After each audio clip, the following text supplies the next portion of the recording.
¿Cuáles van a ser los objetivos de esta conferencia? Primero, revisar las controversias y la evidencia acerca de las recomendaciones actuales para el tamizaje del SEDA mamario.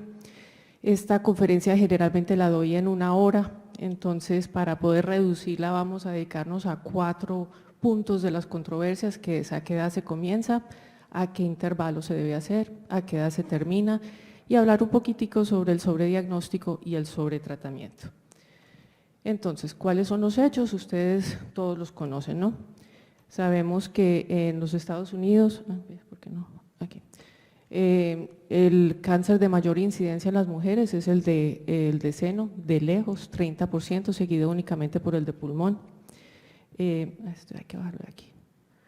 Y en la mortalidad es la segunda causa de muerte por cáncer en las mujeres después del de pulmón. El riesgo de una mujer en su vida de tener un cáncer es de 1 en 3 y el de seno en los Estados Unidos es de 1 en 8. Entonces, ¿por qué? Si esto es verdad, ¿por qué será que el tamizaje o el screening mamario es una de las intervenciones médicas sometidas a mayor escrutinio en los últimos 50 años? Es una buena pregunta, ¿no? ¿Cuál es el objetivo del tamizaje? Pues tratar de reducir el número de muertes producidos por el cáncer mamario, idealmente tratando de encontrar estos cánceres cuando son más pequeños y más fáciles de tratar, con tratamientos menos nocivos y menos agresivos.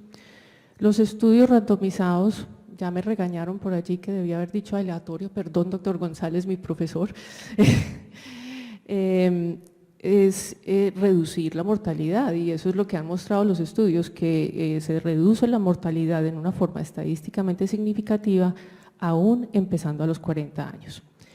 Siempre que se introduce un programa de tamizaje en una población se disminuye la mortalidad por cáncer de seno, aún cuando comparamos con los modelos que quitan el sesgo de los mejores tratamientos, porque eso es lo que dicen los detractores, dicen no, es que pues claro que están viviendo más porque los tratamientos son mejores, pero vamos a ver cómo en los diferentes estudios se quita este sesgo y aún así es el tamizaje el que disminuye la mortalidad.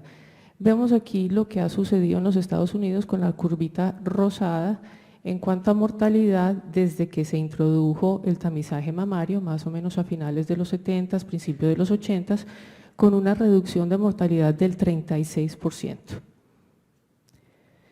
¿Qué es lo que buscamos? Dejar de encontrar los cánceres cuando son palpables, midiendo entre 2 y 2,5, 3 centímetros en un estadio más avanzado con compromiso ganglionar, a encontrarlos cuando son pequeñitos, no palpables, idealmente menores de 1 centímetro, 1,5 centímetros, cuando el riesgo de compromiso ganglionar es menor. Miremos aquí la probabilidad de compromiso ganglionar dependiendo del tamaño tumoral, que va desde el 10% cuando son tumores de 1 centímetro hasta 60% cuando son tumores de 4 centímetros o más.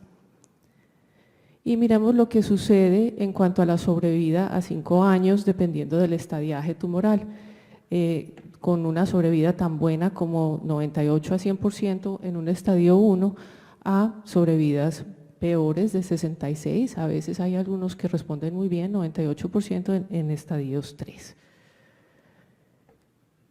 En cuanto a la pregunta de si es tratamiento o si es tamizaje lo que está incidiendo, pues obviamente ambas cosas tienen importancia en la mejoría de la sobrevida, pero aún en este paciente de casi 200,000, en este estudio de casi 200,000 pacientes con carcinoma, sigue siendo importante el diagnóstico precoz, antes de que haya compromiso ganglionar o cuando hay compromiso ganglionar mínimo. Eso no se ha quitado. Entonces, empecemos a mirar ya pues más claramente cuáles son las controversias. Primero, ¿a qué edad empezar el tamizaje? ¿Qué sabemos de la década de los 40? Pues que hay muchos cánceres en esta década, el 12% de todos los cánceres sucede en esta década y el 17% de las muertes por cáncer de seno está en la década de los 40. Y, para más importancia, el 30% de los años de vida perdida ocurre en esta década. Aquí pues lo vemos en forma de diagrama, estas son todas las estadísticas pues del CIR de los Estados Unidos. Vemos ahí pues la mortalidad empezando la incidencia a los 35 años y aquí la mortalidad. Obviamente es más frecuente y hay mayor mortalidad en total en edades mayores, pero no es que no suceda. Entonces la vida era más sencilla, todo el mundo como que estaba de acuerdo. Empecemos a los 40 y hacemos tamizaje anual, y esto era lo que recomendaban todas las sociedades importantes, la Sociedad Americana del Cáncer, el USPSTF, que enseguida hablamos de quiénes son esos, el Colegio Americano de Radiología, la Sociedad de Imagenología y la gran mayoría de las sociedades y colegios médicos. Y esto es lo que tenemos ahora. Miren pues este despelote. Los del USPSTF, que empecemos a los 50, cada 2 años y paramos a los 74. La que quiera, pues si quiere de verdad, que se la haga entre los 40 y 49. Ahora miramos realmente cuál es la posición de ellos. La Sociedad Americana del Cáncer, empecemos a los 45, la que quiera, si le parece que debe, se lo puede hacer entre los 40 y 44 y seguir hasta que haya una expectativa de vida de menos de 10 años. El ACOG, empezar a los 40 y a los 75 discutir si se sigue o si no. Y nosotros los radiólogos seguimos firmes en empezar a los 40 en forma anual y hasta que queden de 5 a 7 años de sobrevida. ¿Confundidos? Pues bienvenidos al club. Si nosotros como médicos, radiólogos especializados en mama nos parece difícil entender esto, imagínense qué piensan los pobres pacientes. Entonces, ¿quién es el USPSTF? Tan difícil de decir en inglés, menos en español, ni lo voy a intentar. ¿Quiénes son? Es un panel independiente de expertos en prevención y atención primaria, cuyo objetivo es evaluar toda la evidencia científica que existe en el momento para evaluar la validez y la eficacia de esos servicios preventivos. Y lo que hacen es generar una calificación que va desde la A hasta la D, donde la A es que se recomienda y la D es que definitivamente no se debe hacer nunca. La I significa que hay insuficiente evidencia para recomendar la intervención. ¿Qué pasa con estas calificaciones? Que afectan los cobros de los seguros médicos. O sea, los seguros se atienen a estas recomendaciones para decir, no, nosotros no vamos a pagar esa intervención. ¿Quién patrocina el USPSTF? Esencialmente es una agencia derivada del gobierno. Entonces se pregunta a uno realmente cuál es el interés que hay detrás de esto, ¿no? Entonces, en el 2002 todavía estaba todo el mundo de acuerdo en que se debería empezar a los 40 años, habían revisado los estudios randomizados que existían hasta el momento, teniendo en cuenta que ninguno de estos estudios que se hicieron entre los 80s y los 90s realmente estaban programados estadísticamente para evaluar la década de los 40. Y encontraron que había un riesgo relativo de muerte del 0.84% con una, estadísticamente significativo, o sea, una reducción de mortalidad del 16%, y a pesar de que no estaba diseñado para los 40-49, sí encontraron de todas maneras una reducción de mortalidad del 15%. Y a raíz de esto hicieron esa recomendación, vamos a hacer el tamizaje empezando a los 40 y cada 1 o 2 años, lo dejaron así pues más o menos como libre.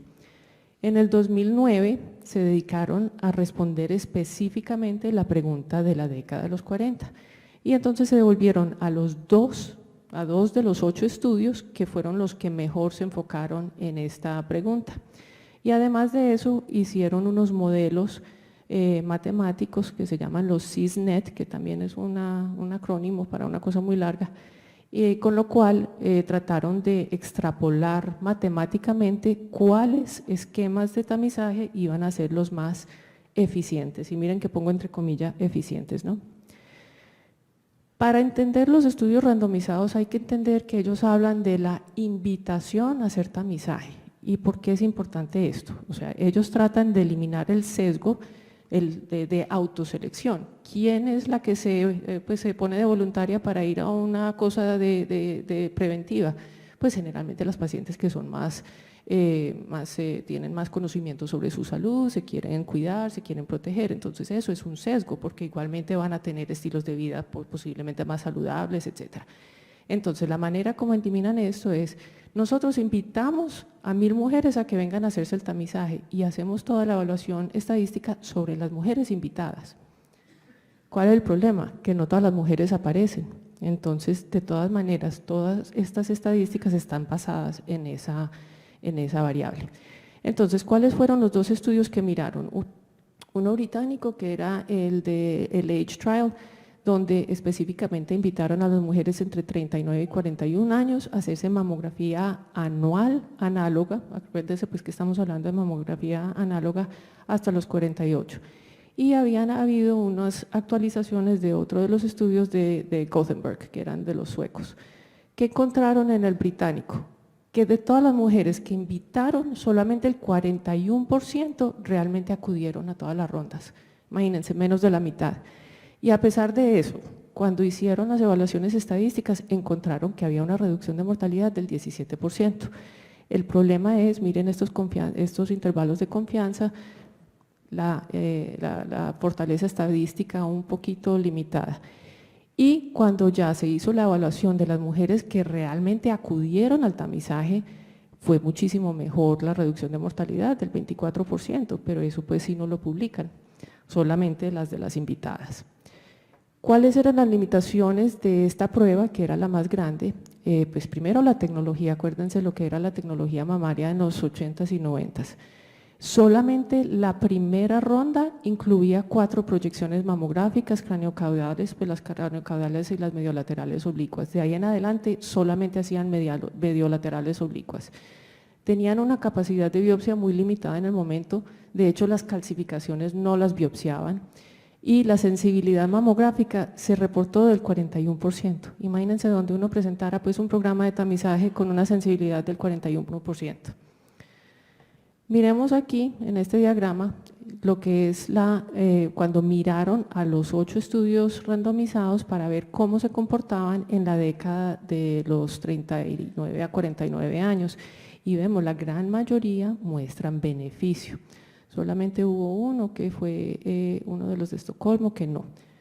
Y en totalidad, miren este riesgo relativo del 0.85, o sea, una reducción de mortalidad del 15%, que es importante, ¿no? Pero entonces, ¿qué dijeron? Vamos a ver qué tan eficiente es empezar a hacer ese tamizaje entre los 40 y 49. ¿A cuántas mujeres tenemos que invitar a hacerse una mamografía para salvar una vida? Entonces dijeron, no, es que en 1904 eso es mucha gente, pues, o sea, invitar a todas estas personas, pero es que son las invitadas, no fueron las que realmente se hicieron el tamizaje. Y basado en esto, esta entidad del USPSTF hizo una recomendación en contra de hacer tamizaje de rutina en las mujeres de 40 a 49 años que tuvieran un riesgo normal. La que quisiera hacérselo antes de los 50, tuviera que hacérselo teniendo en cuenta el contexto de los riesgos y los daños y todo lo que puede suceder con la mamografía. Y, o sea, esto para las mujeres que no tuvieran un riesgo elevado, y dieron una recomendación C, que es la que quiera se lo hace, pero no estamos seguros de que haya un beneficio. Ahora, miremos los mismos datos de ese estudio, no mirando cuántas mujeres se invitaron a hacer tamizaje, sino cuántas realmente se presentaron. Entonces, para salvar una vida hay que hacerle tamizaje a 746 mujeres, o sea, menos de la mitad. Entonces realmente ya no es tan ineficiente como lo pintan, ¿no?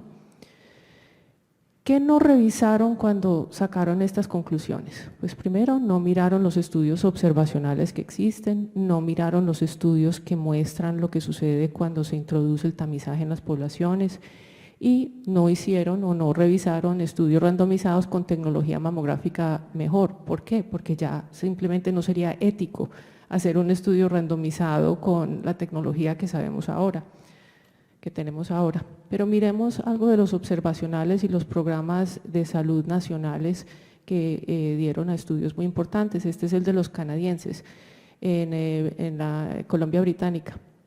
Recordemos que en Canadá hay medicina socializada, entonces todas las mujeres tienen la oportunidad de tener igual servicio médico. Acuérdense lo que habíamos dicho previamente, los detractores dicen que es que la mejoría en la mortalidad es porque la medicina ha mejorado. Entonces, en 600,000 pacientes encontraron una reducción de mortalidad del 40% a todas las edades, del 39% en el grupo etario del 40 a 49. Y cuando hicieron corrección de autoselección, porque aquí sí no eran las invitadas, sino las verdaderamente tamizadas, el beneficio era todavía del 25%. En el grupo de los suecos, del doctor Tabar, pues, que es el que más ha publicado de esto y que empezó mirando condados en Suecia donde empezaron a hacer tamizaje y otros donde todavía no se había introducido. Después de 3 décadas, todavía encuentran un beneficio del 31% de reducción de mortalidad en todas las poblaciones, incluyendo las de los 40, y una reducción de los carcinomas avanzados del 25%, que también es importante. Vamos a hablar un poquito más adelante de lo que son los objetivos secundarios del tamizaje, que es encontrar los cánceres cuando es menos nocivo el tratamiento. El mismo grupo de Tabar, cuando se enfocó específicamente en el grupo de los 40-49, ya pues en una forma prospectiva, encontró lo mismo, 29% en los pacientes en la década de los 40. Los modelos CISNET, que hablamos que eran los modelos matemáticos, miren, aquí están pues todas las diferentes opciones de tamizaje, empezando a los 60 cada 2 años, la B es de bienal, la A de anual. Entonces, miremos lo que ellos recomiendan, que es empezar a los 50 y cada 2 años, y cómo se comporta en cuanto a reducción de mortalidad y años de vida ganada. Entonces, según lo que ellos recomiendan, la reducción de la mortalidad sería aproximadamente como del 22%, con una ganancia de años vida de aproximadamente 110. ¿Qué pasa cuando implementamos lo que recomendamos las demás sociedades en forma anual, empezando a los 40? Una reducción de mortalidad del 40% con unos años de vida ganados de casi 200.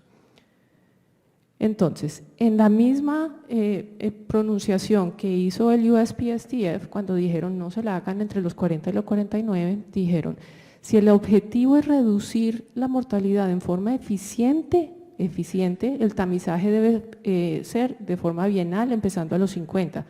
Pero si el objetivo es aumentar años de vida por diagnóstico de cáncer, debe empezar a los 40. Pero eso estaba bien escondidito en un párrafo por allá donde nadie lo leyó, porque lo que llegó a los periódicos y a las noticias fue lo de no hacérsela. Entonces, ¿qué? Si solamente empezamos después de los 40, ¿qué pasa? Pues si solamente las mujeres de alto riesgo se empiezan a hacer tamizaje a los 40, ¿qué pasa? Pues es que el problema es que el 75% de los cánceres de mama ocurren en las mujeres que no tienen riesgos conocidos y solamente el 10 al 15% de los cánceres de mama son por mutaciones genéticas. Entonces estamos dejando desprotegidas a muchísimas mujeres. Este es un artículo bonito, reciente, que hace una revisión muy buena y comprensiva de todo este debate. La mejor descripción del tamizaje lo oí en uno de los congresos de la SPI, y es que el tamizaje es como un cinturón de seguridad en los carros. La mayoría de los usuarios jamás lo van a necesitar, requiere uso crónico para ser efectivo, generalmente no es preventivo, puede haber muerte aún usando el cinturón e incluso puede causar algunas lesiones.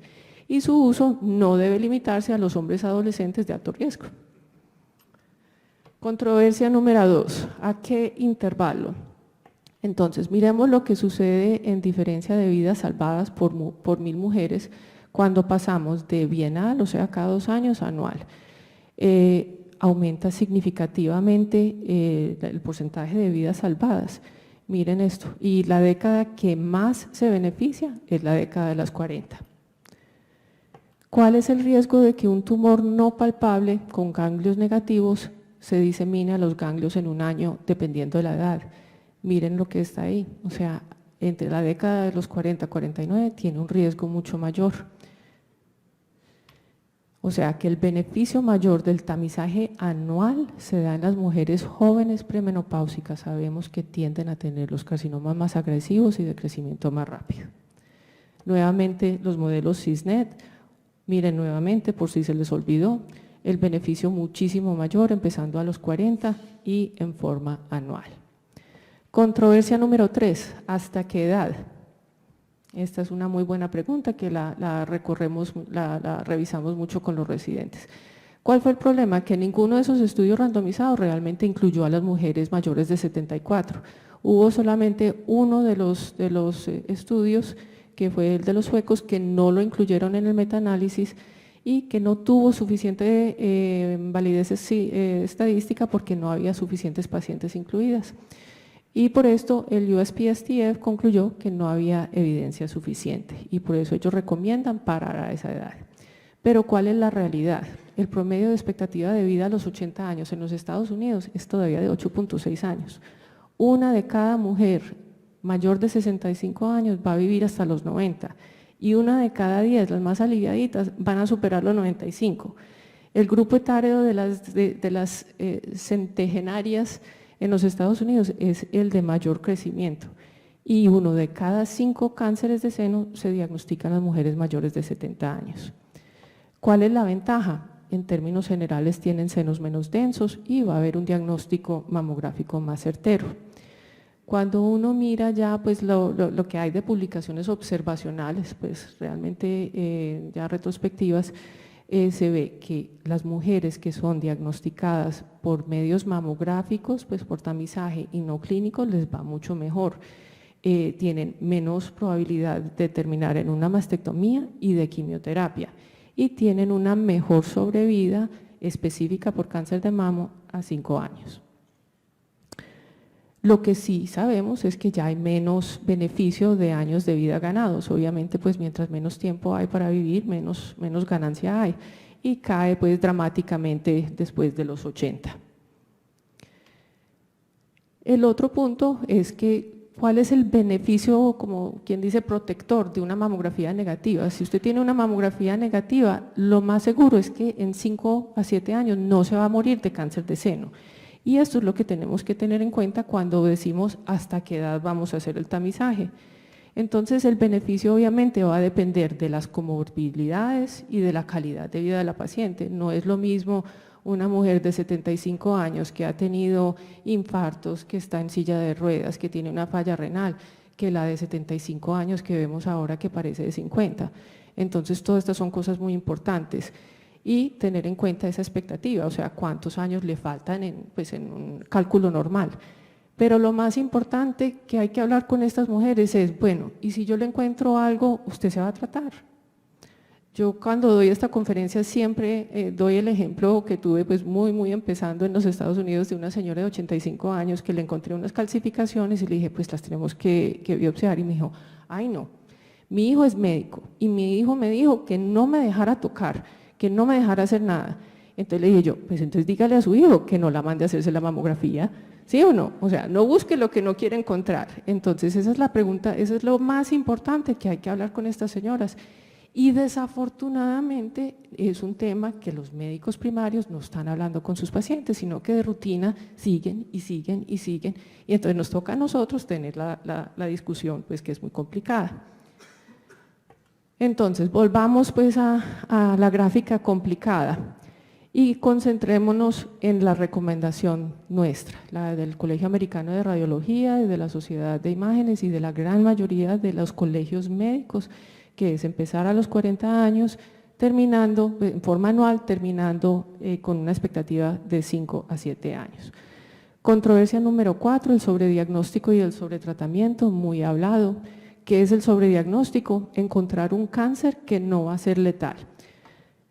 Y el problema es que no hay un consenso de cómo debemos medir este famoso sobrediagnóstico. Si ustedes revisan la literatura, va desde 0 de sobrediagnóstico hasta 52%. Hay papeles que muestran 52% de sobrediagnóstico. Desafortunadamente, hasta ahora no tenemos manera de predecir cuál es el cáncer, incluyendo los in situ, que va a progresar a ser letal y cuál no sabemos. Pero lo que sí sabemos es que no hay casos de cánceres que involucionen espontáneamente, que es lo que dicen.